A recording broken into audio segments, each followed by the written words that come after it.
Chapter 1. The Slow Cancellation of the Future. There's no time here, not anymore. The final image of the British television series Sapphire and Steel seemed designed to haunt the adolescent mind. The two lead characters, played by Joanna Lumley and David McCallum, find themselves in what seems to be a 1940s roadside cafe. The radio is playing a simulation of Glenn Miller-style smooth big band jazz. Another couple, a man and a woman dressed in 1940s clothes, are sitting at an adjacent table. The woman rises, saying, "This is the trap. This is nowhere, and it's forever." She and her companion then disappear, leaving spectral outlines, then nothingness. Sapphire and Steel panic. They rifle through the few objects in the cafe, looking for something they can use to escape. There is nothing, and when they pull back the curtains, there is only a black starry void beyond the window. The cafe, it seems, is some kind of capsule floating in deep space. Watching this extraordinary final sequence now, the juxtaposition of the cafe with the cosmos is likely to put in mind some combination of Edward Hopper and René Magritte. Neither of those references were available to me at the time. In fact, when I later encountered Hopper and Magritte, I no doubt thought of Sapphire and Steel. It was August 1982 and I had just turned 15 years old. It would be more than 20 years later before I would see these images again. By then, thanks to VHS, DVD and YouTube, it seemed that practically everything was available for rewatching. In conditions of digital recall, loss is itself lost. The passage of 30 years has only made the series appear even stranger than it did at the time. This was science fiction with none of the traditional trappings of the genre, no spaceships, no ray guns, no anthropomorphic foes. Only the unraveling fabric of the quarter of time, along which malevolent entities would crawl, exploiting and expanding gaps and fissures in temporal continuity. All we knew about Sapphire and Steel was that they were detectives of a peculiar kind, probably not human, sent from a mysterious agency to repair these breaks in time.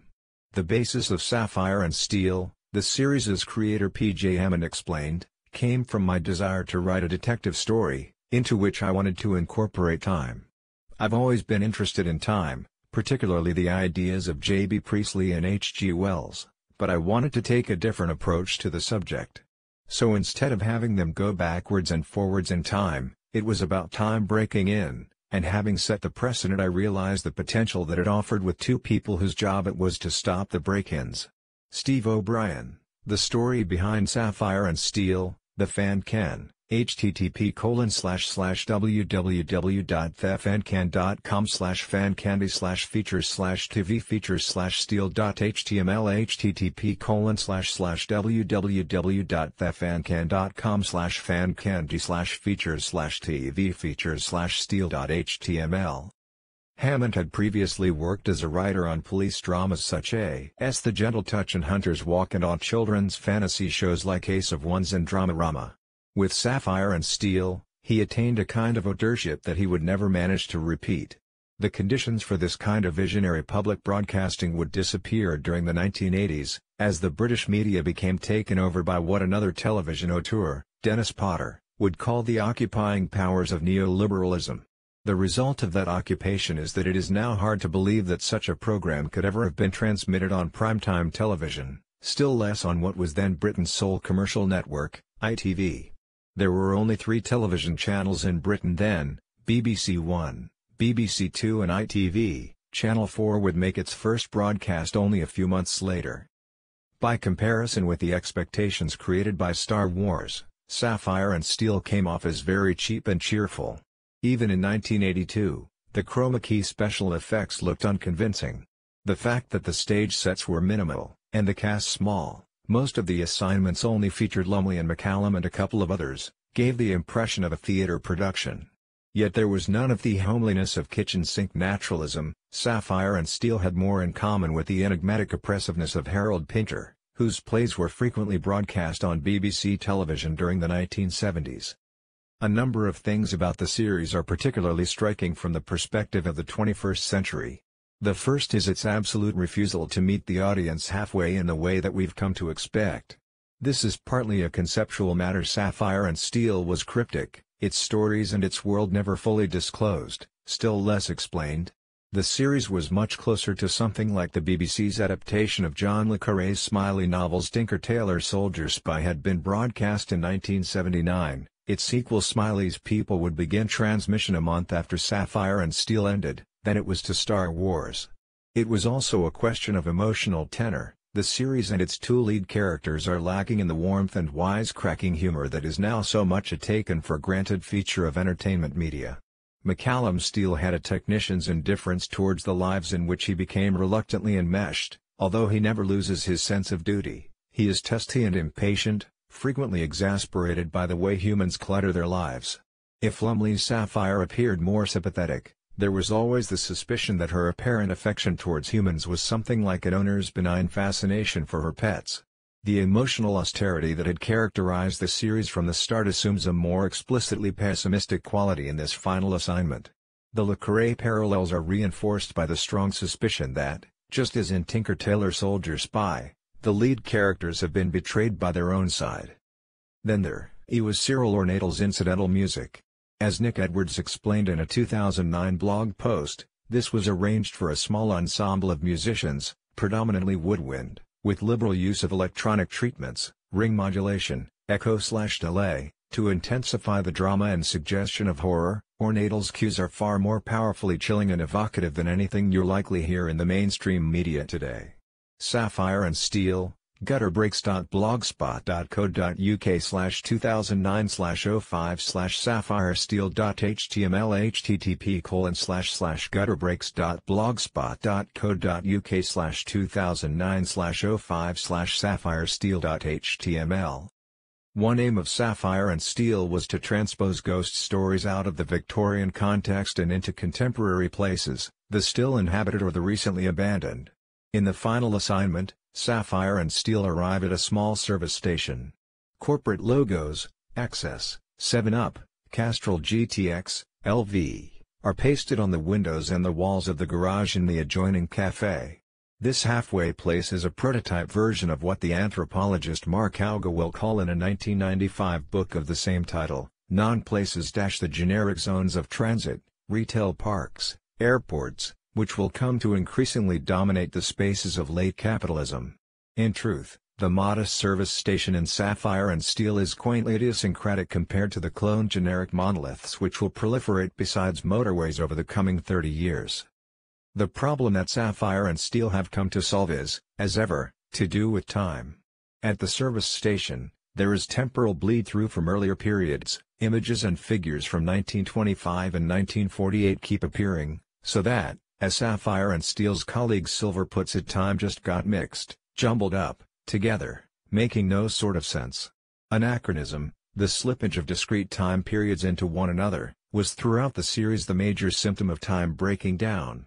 In one of the earlier assignments, Steele complains that these temporal anomalies are triggered by human beings' predilection for the mixing of artifacts from different eras. In this final assignment, the anachronism has led to stasis, time has stopped. The service station is in a pocket, a vacuum. There's still traffic, but it's not going anywhere. The sound of cars is locked into a loop drone. Silver says, "There is no time here, not anymore." It's as if the whole scenario is a literalization of the lines in Pinder's No Man's Land, which never moves, which never changes, which never grows older, which remains forever icy and silent. Hammond said that he had not necessarily intended the series to end there. He had thought that it would be rested, to return at some point in the future. There would be no return, at least, not on network television. In 2004, Sapphire and Steel would come back for a series of audio adventures, though Hammond, McCallum and Lumley were not involved, and by then the audience was not the television viewing public, but the kind of special interest niche easily catered for in digital culture. Eternally suspended, never to be freed, their plight, and indeed their provenance, never to be fully explained, Sapphire and Steel's internment in this cafe from nowhere is prophetic for a general condition, in which life continues, but time has somehow stopped. The slow cancellation of the future. It is the contention of this book that 21st-century culture is marked by the same anachronism and inertia which afflicted Sapphire and Steel in their final adventure. But this stasis has been buried, interred behind a superficial frenzy of newness, of perpetual movement. The jumbling up of time, The montaging of earlier eras has ceased to be worthy of comment. It is now so prevalent that is no longer even noticed. In his book After the Future, Franco Bifo Berardi refers to the slow cancellation of the future that got underway in the 1970s and 1980s. But when I say future, he elaborates. I am not referring to the direction of time.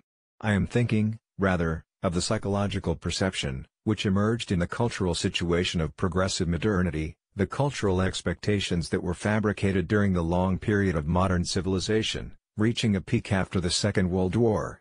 These expectations were shaped in the conceptual frameworks of an ever-progressing development, albeit through different methodologies, the Hegel Marxist mythology of Aufhebung and founding of the new totality of communism, the bourgeois mythology of a linear development of welfare and democracy, the technocratic mythology of the all-encompassing power of scientific knowledge, and so on. My generation grew up at the peak of this mythological temporalization, and it is very difficult, maybe impossible, to get rid of it, and look at reality without this kind of temporal lens. I'll never be able to live in accordance with the new reality, no matter how evident, unmistakable, or even dazzling its social planetary trends.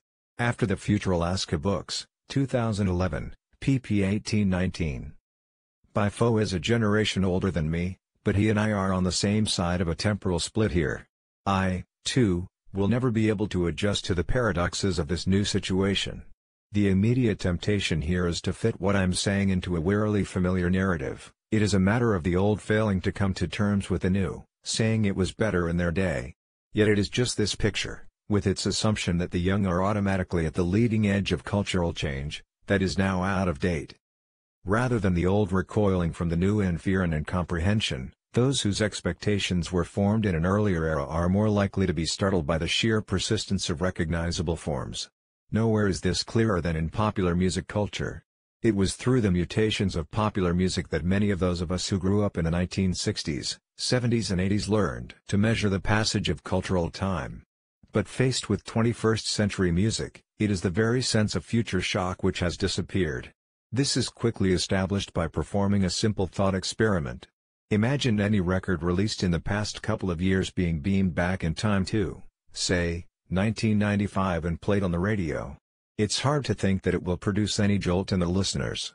On the contrary, what would be likely to shock our 1995 audience would be the very recognizability of the sounds. Would music really have changed so little in the next 17 years? Contrast this with the rapid turnover of styles between the 1960s and the 90s. Play a jungle record from 1993 to someone in 1989 and it would have sounded like something so new that it would have challenged them to rethink what music was, or could be. While 20th century experimental culture was seized by a recombinatorial delirium, which made it feel as if newness was infinitely available, the 21st century is oppressed by a crushing sense of finitude and exhaustion. It doesn't feel like the future. Or, alternatively, it doesn't feel as if the 21st century has started yet. We remain trapped in the 20th century, just as Sapphire and Steel were incarcerated in their roadside cafe. The slow cancellation of the future has been accompanied by a deflation of expectations. There can be few who believe that in the coming year a record as great as, say, The Stooges' Funhouse or Sly Stone's There's a Riot Going On will be released. Still less do we expect the kind of ruptures brought about by the Beatles or disco. The feeling of belatedness, of living after the gold rush, is as omnipresent as it is disavowed.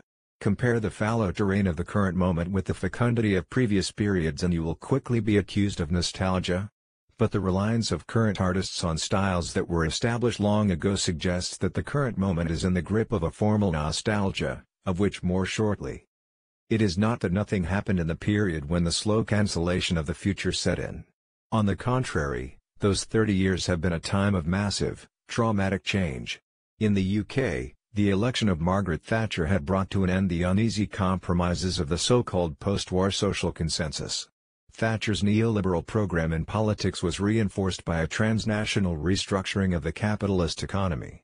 The shift into so-called post-Fordism, with globalization, ubiquitous computerization and the casualization of labor, resulted in a complete transformation in the way that work and leisure were organized. In the last 10 to 15 years, meanwhile, the Internet and mobile telecommunications technology have altered the texture of everyday experience beyond all recognition. Yet, Perhaps because of all this, there's an increasing sense that culture has lost the ability to grasp and articulate the present. Or it could be that, in one very important sense, there is no present to grasp and articulate anymore. Consider the fate of the concept of futuristic music.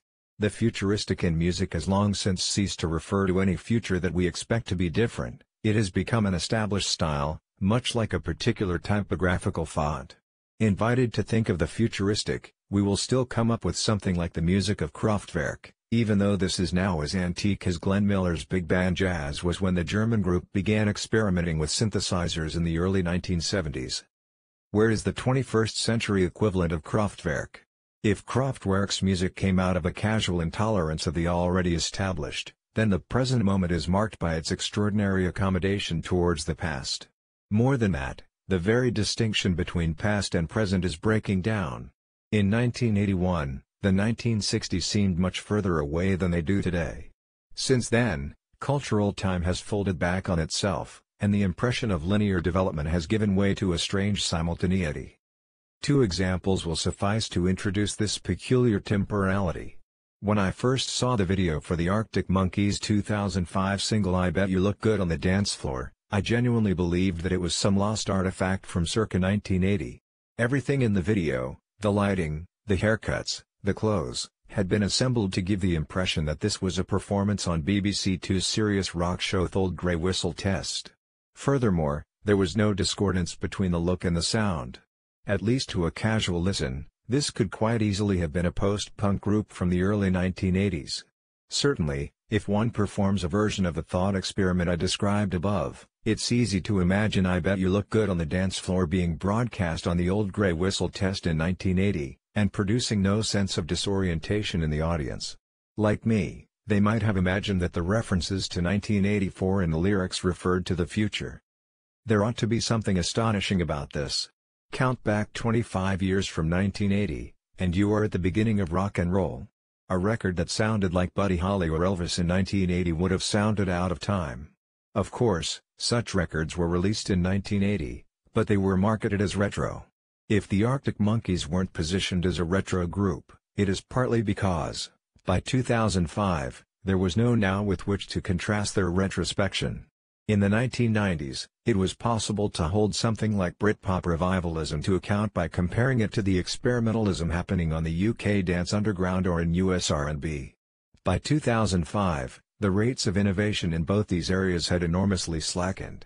UK dance music remains much more vibrant than rock, but the changes that happen there are tiny, incremental, and detectable largely only by initiates. There is none of the dislocation of sensation that you heard in the shift from rave to jungle and from jungle to garage in the 1990s.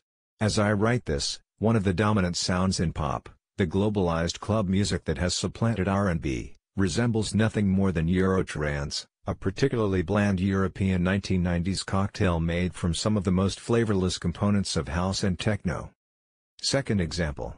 I first heard Amy Winehouse's version of Valerie while walking through a shopping mall, perhaps the perfect venue for consuming it.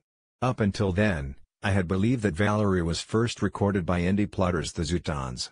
But, for a moment, the record's antique 1960s soul sound and the vocal which on a casual listen I didn't at first recognize as Winehouse, made me temporarily revise this belief. Surely the Zootons' version of the track was a cover of I's apparently older track, which I had not heard until now. Naturally, it didn't take me long to realize that the 60s soul sound was actually a simulation. This was indeed a cover of the Zootons track, done in the souped-up retro style in which the record's producer, Mark Ronson, has specialized. Ronson's productions might have been designed to illustrate what Fredric Jameson called the nostalgia mode. Jameson identifies this tendency in his remarkably prescient writings on postmodernism, beginning in the 1980s. What makes Valerie and the Arctic Monkeys typical of postmodern retro is the way in which they perform anachronism. While they are sufficiently historical sounding to pass on first listen as belonging to the period which they ape, there is something not quite right about them.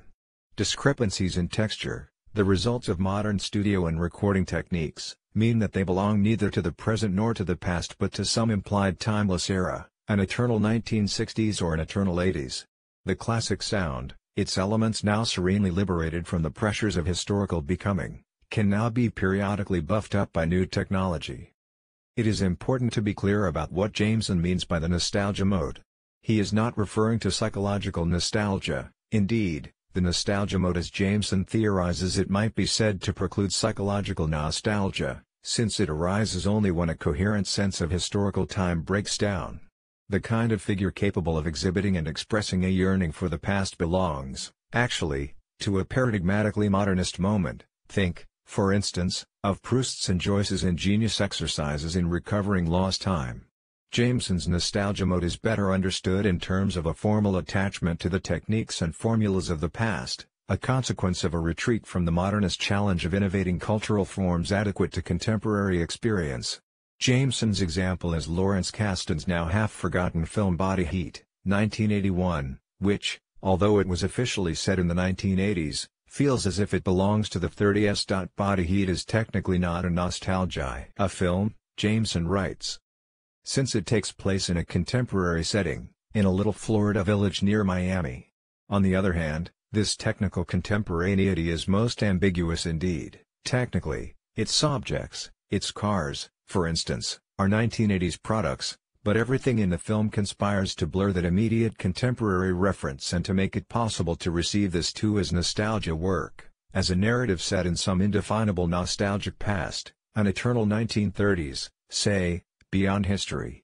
It seems to me exceedingly symptomatic to find the very style of nostalgia films invading and colonizing even those movies today which have contemporary settings, as though, for some reason, we were unable today to focus our own present, as though we had become incapable of achieving aesthetic representations of our own current experience.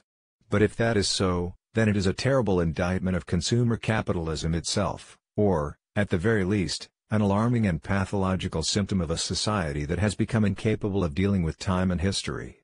Postmodernism and Consumer Society and the Cultural Turn, Selected Writings on the Postmodern, 1983-1998, Verso, 1998, pp 9-10. What blocks Body Heat from being a period piece or a nostalgia picture in any straightforward way is its disavowal of any explicit reference to the past. The result is anachronism, and the paradox is that this blurring of official contemporaneity, this waning of historicity is increasingly typical of our experience of cultural products. Another of Jameson's examples of the nostalgia mode is Star Wars.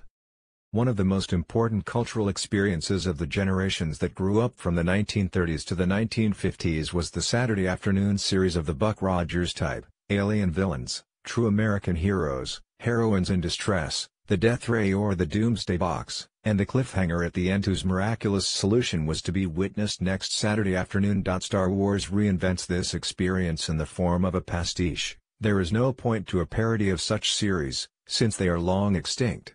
Far from being a pointless satire of such dead forms, Star Wars satisfies a deep, might I even say repressed, longing to experience them again.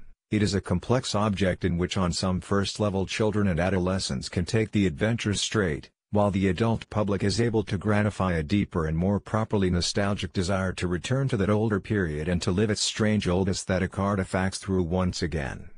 Postmodernism and Consumer Society, p. 8. There is no nostalgia for a historical period here, or if there is, it is only indirect. The longing of which Jameson writes is a yearning for a form. Star Wars is a particularly resonant example of postmodern anachronism, because of the way it used technology to obfuscate its archaic form. Belying its origins in these fusty adventure series forms, Star Wars could appear new, because its then unprecedented special effects relied upon the latest technology. If, in a paradigmatically modernist way, Kraftwerk used technology to allow new forms to emerge, the nostalgia mode subordinated technology to the task of refurbishing the old. The effect was to disguise the disappearance of the future as its opposite. The future didn't disappear overnight. Berardi's phrase "the slow cancellation of the future" is so apt because it captures the gradual yet relentless way in which the future has been eroded over the last 30 years. If the late 1970s and early 80s were the moment when the current crisis of cultural temporality could first be felt, it was only during the first decade of the 21st century that what Simon Reynolds calls dyschronia has become endemic.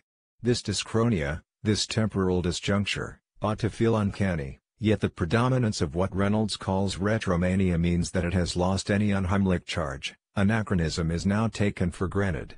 Jameson's postmodernism, with its tendencies towards retrospection and pastiche, has been naturalized. Take someone like the stupendously successful Adele. Although her music is not marketed as retro, there is nothing that marks out her records as belonging to the 21st century either. Like so much contemporary cultural production, Adele's recordings are saturated with a vague but persistent feeling of the past without recalling any specific historical moment. Jameson equates the postmodern waning of historicity with the cultural logic of late capitalism, but he says little about why the two are synonymous. Why did the arrival of neoliberal, post-Fordist capitalism lead to a culture of retrospection and pastiche? Perhaps we can venture a couple of provisional conjectures here. The first concerns consumption. Could it be that neoliberal capitalism's destruction of solidarity and security brought about a compensatory hungering for the well-established and the familiar? Paul Virilio has written of a polar inertia that is a kind of effective and counterweight to the massive speeding up of communication. Virilio's example is Howard Hughes, living in one hotel room for 15 years, endlessly rewatching Ice Station Zebra. Hughes, once a pioneer in aeronautics, became an early explorer of the existential terrain that cyberspace will open up, where it is no longer necessary to physically move in order to access the whole history of culture. Or, as Berardi has argued, the intensity and precariousness of late capitalist work culture leaves people in a state where they are simultaneously exhausted and overstimulated. The combination of precarious work and digital communications leads to a besieging of attention.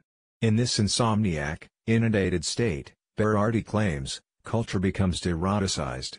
The art of seduction takes too much time, and, according to Berardi, something like Viagra answers not to a biological but to a cultural deficit. Desperately short of time, energy and attention, we demand quick fixes. Like another of Berardi's examples, pornography, retro offers the quick and easy promise of a minimal variation on an already familiar satisfaction. The other explanation for the link between late capitalism and retrospection centers on production. Despite all its rhetoric of novelty and innovation, neoliberal capitalism has gradually but systematically deprived artists of the resources necessary to produce the new. In the UK, the post-war welfare state and higher education maintenance grants constituted an indirect source of funding for most of the experiments in popular culture between the 1960s and the 80s. The subsequent ideological and practical attack on public services meant that one of the spaces where artists could be sheltered from the pressure to produce something that was immediately successful was severely circumscribed. As public service broadcasting became marketized, there was an increased tendency to turn out cultural productions that resembled what was already successful. The result of all of this is that the social time available for withdrawing from work and immersing oneself in cultural production drastically declined. If there's one factor above all else which contributes to cultural conservatism, it is the vast inflation in the cost of rent and mortgages. It's no accident that the efflorescence of cultural invention in London and New York in the late 1970s and early 80s, in the punk and post-punk scenes, coincided with the availability of squatted and cheap property in those cities.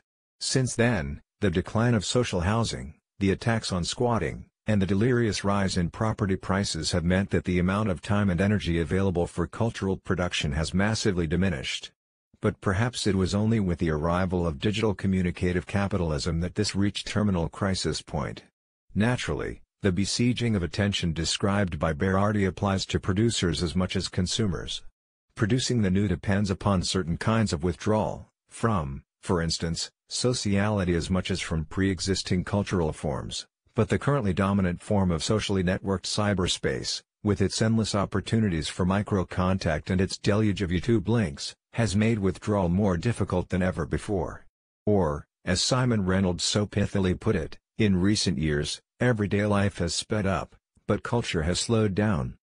No matter what the causes for this temporal pathology are, it is clear that no area of Western culture is immune from them. The former redoubts of futurism, such as electronic music, no longer offer escape from formal nostalgia. Music culture is in many ways paradigmatic of the fate of culture under post-Fordist capitalism. At the level of form, music is locked into pastiche and repetition. But its infrastructure has been subject to massive, unpredictable change. The old paradigms of consumption, Retail and distribution are disintegrating, with downloading eclipsing the physical object, record shops closing and cover art disappearing. Why hauntology? What has the concept of hauntology to do with all this? It was in fact with some reluctance that hauntology started to be applied to the electronic music of the middle of the last decade. I generally found Jacques Derrida, the inventor of the term, a frustrating thinker. As soon as it was established in certain areas of the academy, Deconstruction, the philosophical project which Derrida founded, installed itself as a pious cult of indeterminacy, which at its worst made a lawyerly virtue of avoiding any definitive claim. Deconstruction was a kind of pathology of skepticism, which induced hedging, infirmity of purpose and compulsory doubt in its followers. It elevated particular modes of academic practice, Heidegger's priestly opacity, literary theory's emphasis on the ultimate instability of any interpretation, into quasi-theological imperatives. Derrida's circumlocution seemed like a disintensifying influence. It's by no means irrelevant to point out here that my first encounter with Derrida took place in what is now a vanished milieu. It came in the pages of the New Musical Express in the 1980s, where Derrida's name would be mentioned by the most exciting writers. And, actually, part of my frustration with Derrida's work came out of disappointment. The enthusiasm of NME writers like Ian Penman and Mark Sinker for Derrida, and the formal and conceptual inventiveness it seemed to provoke in their writing, created expectations which Derrida's own work couldn't meet when I eventually came to read it. It's hard to believe this now, but, along with public service broadcasting, the NME constituted a kind of supplementary informal education system, in which theory acquired a strange, lustrous glamour. I had also seen Derrida in Ken McMullen's film Ghost Dance, shown late at night on Channel 4 in the early days of the network, at a time before we had a VCR, when I had to resort to washing my face with cold water to try to keep myself awake. Derrida coined the term hauntology in his Spectres of Marx, The State of the Dead, The Work of Mourning and the New International. To haunt does not mean to be present, and it is necessary to introduce haunting into the very construction of a concept, he wrote. Jacques Derrida, Spectres of Marx, The State of the Dead, The Work of Mourning and the New International, Routledge, 1994, p. 202. Hauntology was this concept, or puncept. The pun was on the philosophical concept of ontology, the philosophical study of what can be said to exist. Hauntology was the successor to previous concepts of Derrida's such as the trace and difference. Like those earlier terms, it referred to the way in which nothing enjoys a purely positive existence.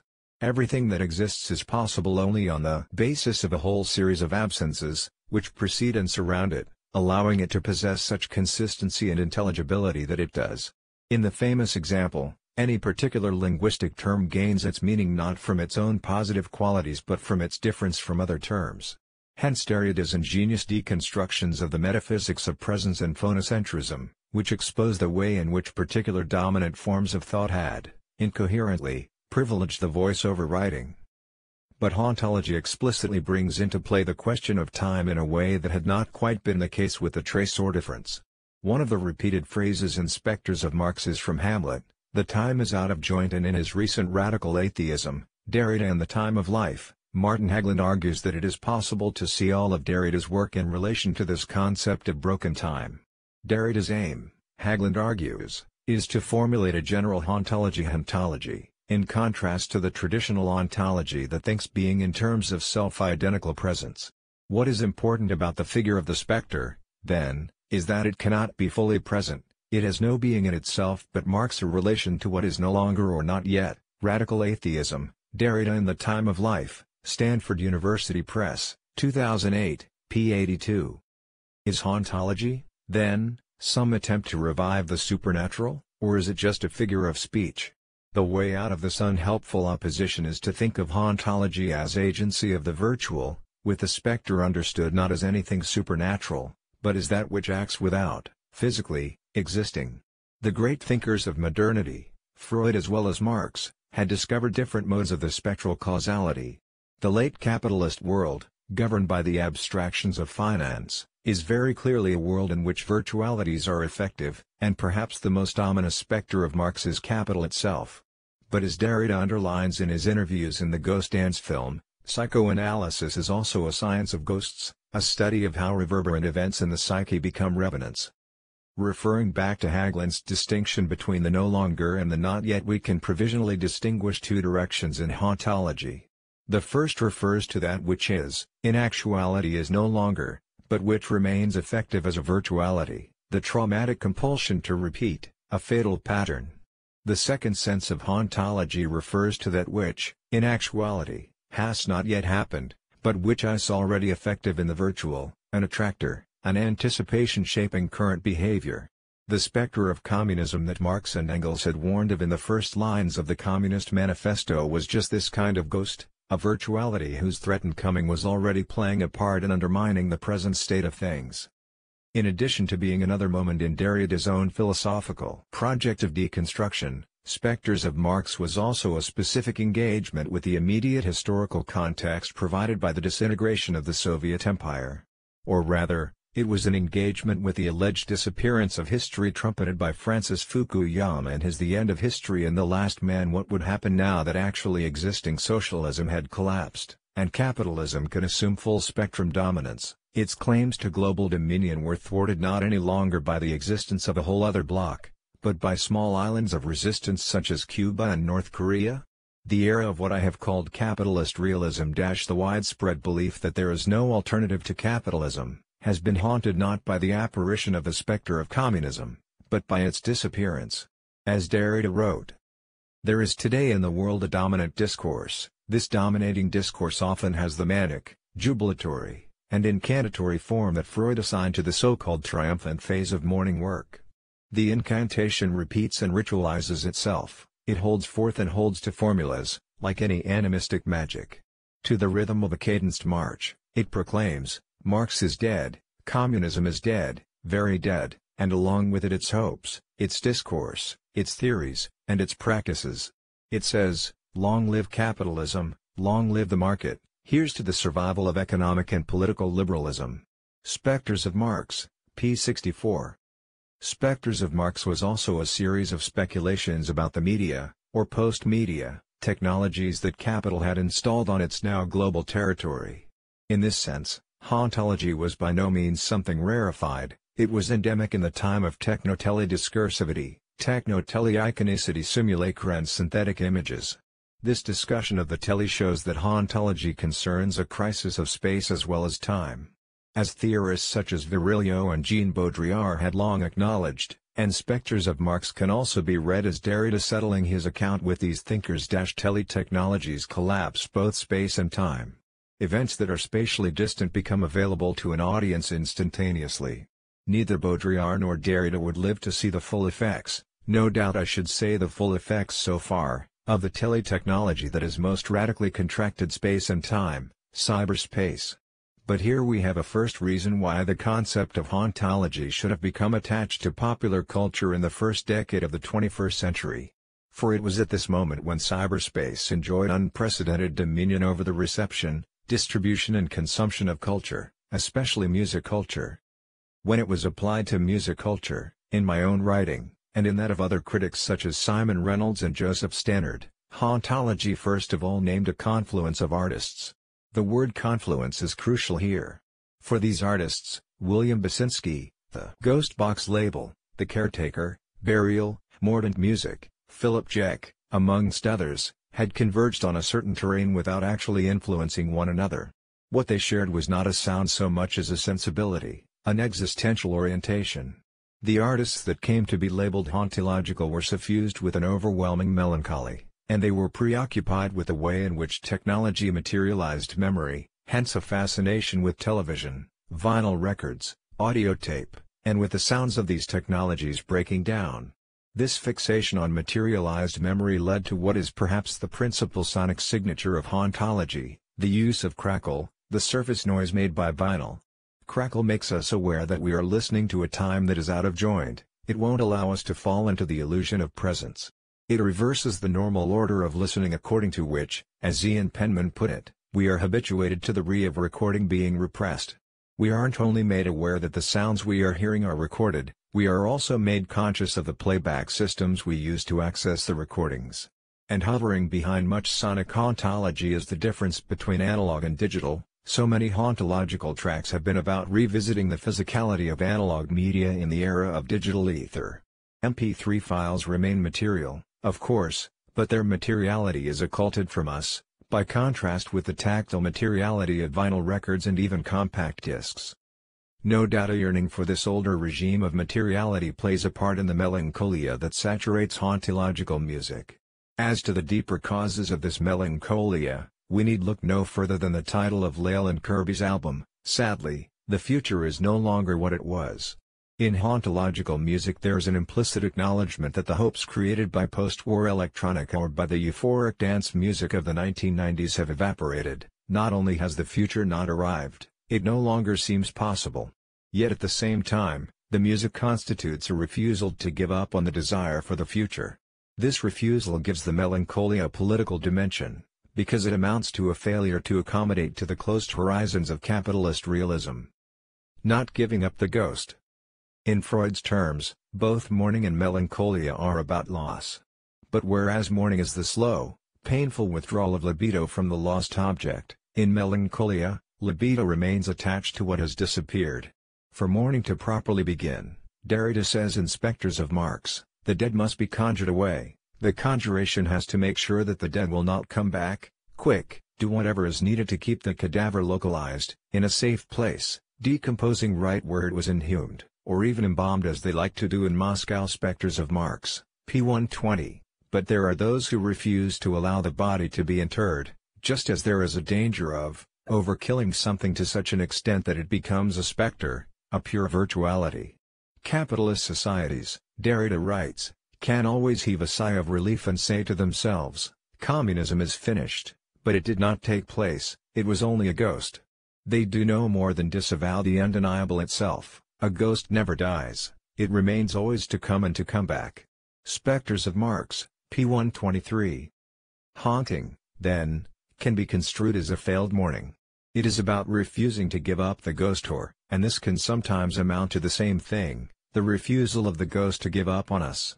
The spectre will not allow us to settle into / for the mediocre satisfactions one can glean in a world governed by capitalist realism. What's at stake in 21st century hauntology is not the disappearance of a particular object. What has vanished is a tendency, a virtual trajectory.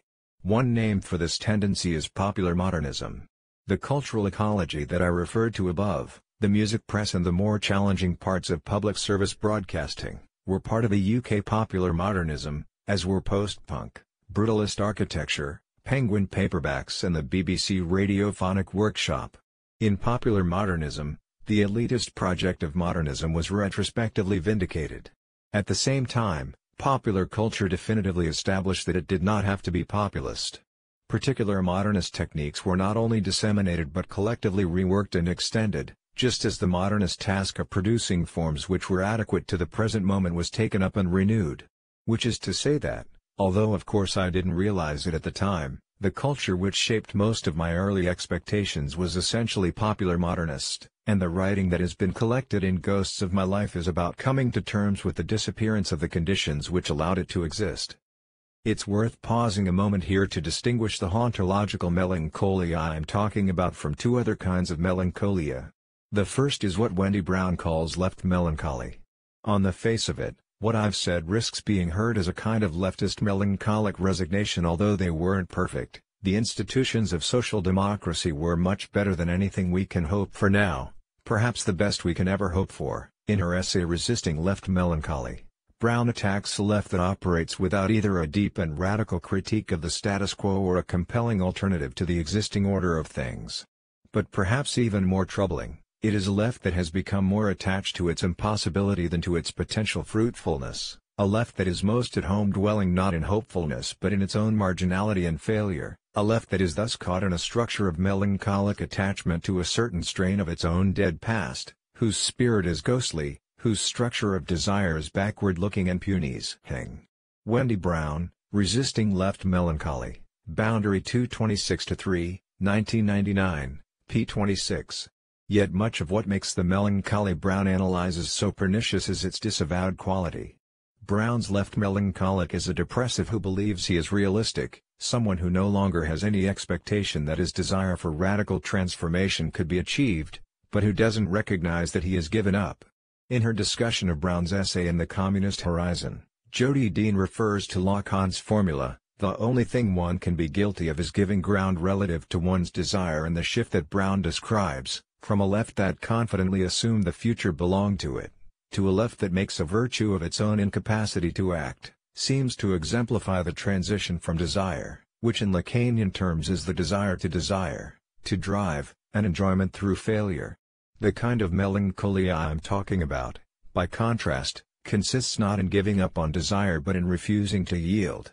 It consists, that is to say, in a refusal to adjust to what current conditions call reality, even if the cost of that refusal is that you feel like an outcast in your own time. The second kind of melancholia, that hauntological melancholia, must be distinguished from is what Paul Gilroy calls post-colonial melancholia. Gilroy defines this melancholia in terms of an avoidance. It is about evading the painful obligations to work through the grim details of imperial and colonial history and to transform paralyzing guilt into a more productive shame that would be conducive to the building of a multicultural nationality that is no longer phobic about the prospect of exposure to either strangers or otherness. Paul Gilroy, Post-Colonial Melancholia, Columbia University Press, 2005, p. 99. It comes out of a loss of a fantasy of omnipotence. Like Brown's left melancholy, then, post-colonial melancholia is a disavowed form of melancholia. Its signature combination, Gilroy writes, is that of manic elation with misery, self-loathing, and ambivalence. Post-colonial melancholia, p. 104, the post-colonial melancholic doesn't just refuse to accept change. At some level, he refuses to accept that change has happened at all. He incoherently holds on to the fantasy of omnipotence by experiencing change only as decline and failure, for which, naturally, the immigrant other must be blamed. The incoherence here is obvious. If the post-colonial melancholic were really omnipotent, how could he be harmed by the immigrant? At first sight, it might be possible to see hauntological melancholia as a variant of post-colonial melancholia, another example of white boy whinging over lost privileges. Yet this would be to grasp what has been lost only in the terms of the worst kind of resentment, or in terms of what Alex Williams has called negative solidarity, in which we are invited to celebrate, not an increase in liberation, but the fact that another group has now been immiserated, and this is especially sad when the group in question was predominantly working class. Nostalgia compared to what? This raises the question of nostalgia again. Is hauntology, as many of its critics have maintained, simply a name for nostalgia? Is it about pining for social democracy and its institutions? Given the ubiquity of the formal nostalgia I described above, the question has to be, nostalgia compared to what? It seems strange to have taught that comparing the present unfavorably with the past is not automatically nostalgic in any culpable way, but such is the power of the dehistoricizing pressures of populism and PR that the claim has to be explicitly made. PR and populism propagate the relativistic illusion that intensity and innovation are equally distributed throughout all cultural periods. It is the tendency to falsely overestimate the past that makes nostalgia egregious, but, one of the lessons of Andy Beckett's History of Britain in the 1970s, when the lights went out, is that, in many ways, we falsely underestimate a period like the 70s. Beckett in effect shows that capitalist realism was built on a myth monstering of the decade. Conversely, we are induced by ubiquitous PR into falsely overestimating the present, and those who can't remember the past are condemned to have it resold to them forever. If the 1970s were in many respects better than neoliberalism wants us to remember them, we must also recognize the extent to which the capitalist dystopia of 21st century culture is not something that was simply imposed on us, it was built out of our captured desires.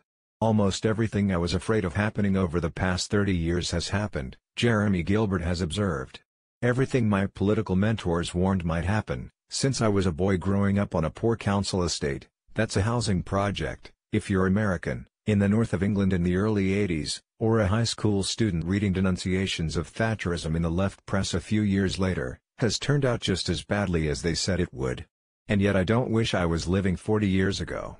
The point seems to be, this is the world we were all afraid of, but it's also sort of the world we wanted.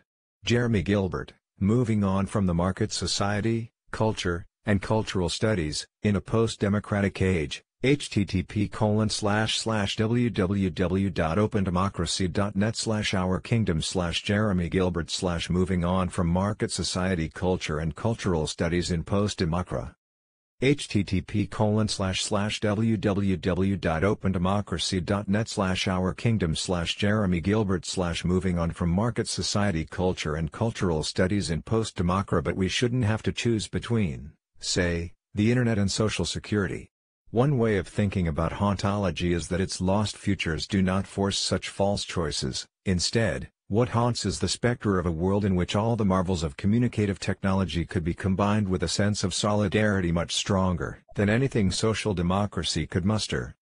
Popular modernism was by no means a completed project, some pristine zenith that needed no further improvement.